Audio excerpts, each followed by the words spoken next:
10년, 20년 생각하고 지은 집이 30년 흘렀을 때와 50년, 100년을 생각하고 지은 집이 30년 흘렀을 때와 컨디션이 같을까요? 이거인 것 같아요. 그러니까 패시브 주택이 100년 주택이냐고 물어보시는 분들이 있어요.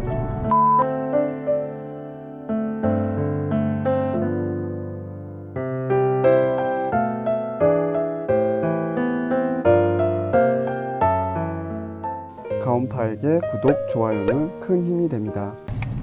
한국은 감가상가 20년, 30년을 네, 그렇죠. 생각을 해서 2, 30년 지나면은 집값을 아예 포함을 안 시키는 그렇죠. 그냥 땅값만 네. 치는 그런 상황을 네. 또 말씀을 주셨잖아요. 예. 근데 그 문화가 제가 봤을 때는 우리 살아생전에는 안 바뀔 것 같다라는 생각이 일단은 있어요.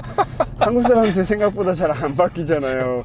맞아요. 네. 최근에 저도 이제 땅을 보러 계속 네. 다니는데 뭐 이제 여주에 있는 모 면에 예. 괜찮은 땅을 발견했는데 거기에 또 철콘으로 되어 있는 예.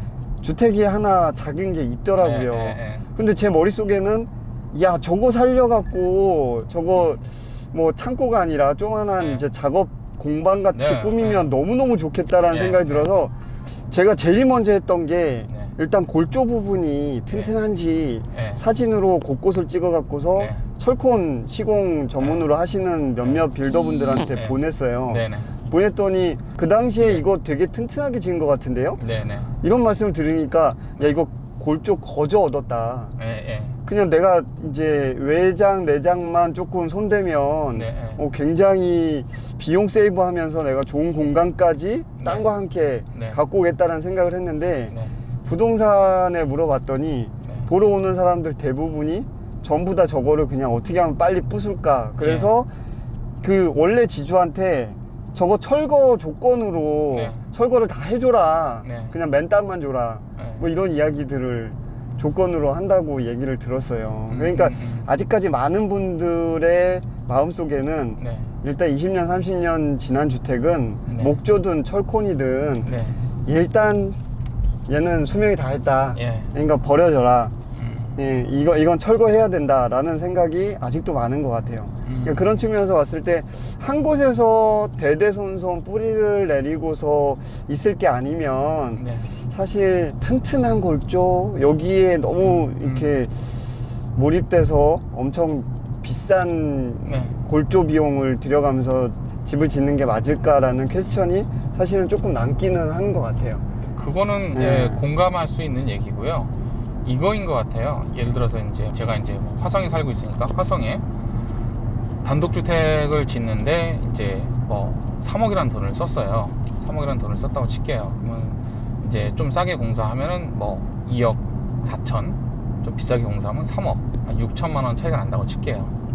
뭐 그 정도 차이가 납니다, 실제로. 이제 저희가 타 시공사보다 한 5천 정도 비싸니까. 이제 그렇게 놓고 보면 노화에 되는 속도가, 노화 속도라고 표현할게요. 노화되는 속도가 현저하게 차이가 납니다. 현저하게. 현저하게 차이가 난다는 건 이렇게 보시면 될 것 같아요.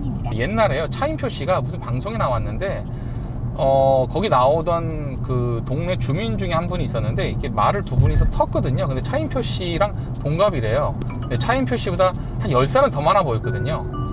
이런 말씀 드리는 게 가장 비유가 쉬울 것 같아요. 이런 차이라고 봅니다. 근데 이건 이제 외적인 부분에서 이런 말씀을 드리는 거고, 자산 가치로 말씀을 드리면 3억을 집을 들여서, 그러니까 3억을 들여서 집을 지었는데 얘가 30년 간다고 치면 1년에 1억씩 날아가는 거죠. 그러면 이거를 12로 나누면 한 달에 780만 원에서 800만 원 정도 날아가는 거죠. 그 정도씩 날아가는 거죠. 없어지는 거죠. 1년에. 돈으로 네. 감가상각 비용을 네, 감가상각이 그렇게 되고 있는 거예요. 30년이라고 치면. 10년, 20년 생각하고 지은 집이 30년 흘렀을 때와 50년, 100년을 생각하고 지은 집이 30년 흘렀을 때와 컨디션이 같을까요? 전 정말 같지 않을 거라고 생각하거든요. 왜 이 말씀을 드리냐면, 그러니까 저희 외삼촌이 이제 캐나다에서 이사를 3번 하셨는데 이제 집을 고르셨을 거 아닙니까? 뭐 수리비도 뽑았을 거고, 그리고 이제 뭐 땅 가격, 건물 가격 다 뽑았을 거 아니에요. 근데 중요한 건 뭐냐면 수리비가 과다하게 많이 나오는 집들이 있어요. 그거는 오래돼서가 아니라 잘못 지어서 그런 거예요. 막 지어서. 같은 시간이 지나도 그렇죠. 애초에 그렇죠. 잘 지은 집은 10년이 지나도 수리 비용이 별로 안 나오죠. 적게 나오는데 날림으로 지면 다 손대야 돼요. 얘를 열어보니까 많이 쟤도 든다. 손대야 되고 쟤도 손대야 되고 네. 끝이 없는 거예요. 그럴 수 있죠. 근데 잘 지은 집은 얘는 괜찮아. 얘는 손 안 대도 돼. 얘만 손대면 되는 거예요. 그러니까 이 말씀 왜 드리냐면 이제 이거예요. 그러니까 삶의 만족이 되게 중요한 건데 자산에 대한 가치도 무시할 수는 없잖아요. 그러니까 한국에서 아파트의 값이 건물 값을 무시하고 아파트를 생각하는 경우는 극히 드물단 말이에요. 왜냐면 단순히 땅값만 계산하진 않아요. 아파트는요. 그렇죠. 땅값만 계산하잖아요. 그 건물값도 봅니다. 30년이 지났어도. 근데 이 말씀 왜 드리냐면, 근데 단독주택은 대부분 외곽에 이렇게 존치한단 말이에요. 그렇다 보니까 물론 택지지구에 들어가 있으면 좋죠. 근데 택지지구에서는 더더욱 진짜 100년 주택을 지어야 돼요. 이유는 정말 그 택지지구를 비싸게 주고 사거든요. 땅을. 그냥 얼레벌레 10억이에요. 얼레벌레 10억인데 그게 한 4억, 5억 들여서 집을 지었어요. 근데 30년이면 이게 없어져. 가치가 제로야. 뭐가 정답이다라는 거는 굳이 저희가 결론을 낼 필요는 없지만 두 가지를 놓고 생각은 해볼 필요성이 있다고 생각을 하죠.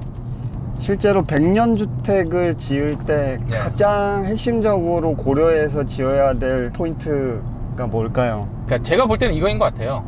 저는 첫 번째는 지붕이라고 보고요. 두 번째는 기초라고 보고 세 번째는 창호라고 봅니다. 이 세 가지가 전 제일 중요하다고 봐요. 저는 제일 먼저 골조라고 이야기하실 줄 알았는데 아닙니다. 골조가 아니군요. 골조가 아닙니다. 골조가 아닙니다. 왜냐면 패시브 주택에서 골조를 굉장히 중요하게 생각하지 않습니다. 그래서 패시브 주택에서 표본 주택 지어지는 골조에 대한 구조들을 보시면 저희가 예를 들어서 지금 100년 주택을 짓겠다고 해서 쓰고 있는 저희가 더블 스터드를 4피트 간격으로 저희가 더블을 쓰고 있거든요. 그런 건 내용은 없습니다. 근데 저희가 보기에 조정 마감을 하게 되면 피스를 박아야 되는데 피스 때문에 발생되는 하중을 분산시키기 위해서 그게 4피트 간격마다 피스를 박아서 고정철물을 쓰는 데 있어서 하중이 생기니까 그러니까 이제 장력이 생긴단 말이에요. 그 장력을 커버해주기 위해서 저희가 스터드를 더블을 쓰는 거지 골조가 메인은 아닙니다. 골조가 메인은 아닙니다. 많은 분들이 어쨌든 골조에 대한 이야기들을 하고 계시고 실제로 저한테도 가장 많이 궁금해서 문의 주시는 게 가온파님은 다음에 지으면은 목조로 할 거예요? 철콘으로 할 거예요? ALC로 할 거예요? 이런 질문 많이 주시고 최근에 ALC 영상 좀 많이 올려드렸더니 ALC는 조적조라 골조가 약해서 본인은 이렇게 관심은 많은데 결국은 이제 포기하고 철콘으로 간다 이렇게 말씀하시는 분들도 많이 계셨는데 지금 100년 주택의 가장 핵심적인 포인트가 지금 지붕, 기초, 창호 요 세 가지라는 게 의외기도 한데 또 말씀 들어보니까 굉장히 또 일리가 있는 말씀인 것 같습니다. 그러니까 패시브 주택이 100년 주택이냐고 물어보시는 분들이 있어요. 근데 그거는 조금 다른 얘기라고 저는 말씀드리고 싶고요. 왜냐면 패시브 주택도 얼마 안 됐습니다. 한국에 협회가 생긴 지도 진짜 얼마 안 됐고 패시브 주택이 독일에서 시작이 됐고 1990년대에 다름슈타트라는 대학에서 그 연구 목적으로 이 패시브 주택이라는 걸 만들었고요. 그 이후에 이제 패시브 주택 관련해서 이제 규정이 생기고 그리고 단체가 생기고 그리고 관련된 자재들이 만들어진 거거든요. 근데 이게 유럽은 그 탈원전, 그다음에 환경보호, 그다음에 ESG 이런 것들이 굉장히 강해요. 그리고 이제 부자들이 이런 부분에 대해서 앞서야 된다고 생각을 하고요. 이런 부분이 강하기 때문에 이제 그게 되게 보급화되기가 쉬웠는데 예를 들어서 이제 유럽에 가면 이런 것들이 있죠. 그러니까 이제 페트병 하나를 저희가 탄산수를 사 먹는데 또는 콜라를 하나 사 먹는데 페트병 하나에 300원 정도 되죠. 지금 1,300원이니까 300원 정도 되는 돈이 보증금이에요. 그러니까 음료수가 1,000원인데 보증금이 300원이에요.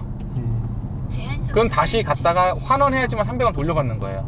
근데 이게 한국에서는 그거 안 돼요. 왜냐면 한국에서는 종이컵 쓰는 것도 그렇게 어렵거든요. 일회용 용품 바꾸는 것도 그렇게 어려웠는데 한국에서 쉽지 않은 거죠. 근데 유럽은 그런 게 이제 활성화될 수 있었던 게 가치관이 거기 가까웠기 때문에 그렇게 된 건데, 이제 아까 제가 패시브 관련해서 패시브 주택이 그럼 100년 주택입니까? 라고 물어봤을 때 저는 좀 다른 겁니다 라고 이렇게 말씀을 드리는데, 그거는 패시브 관련돼서도 지금 몇십 년 안 됐습니다.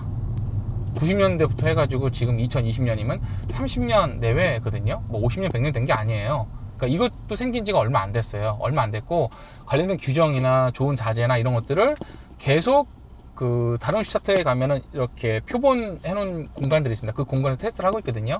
거기는 뭐 인텔로 아니면은 뭐 지금 유로벤트 그리고 뭐 타이백 이런 것들 다 테스트하고 있어요. 외기 노출해가지고요. 수명을 체크를 테스트하고 있거든요. 필드에서 테스트하고 있습니다. 나무들도 마찬가지고요.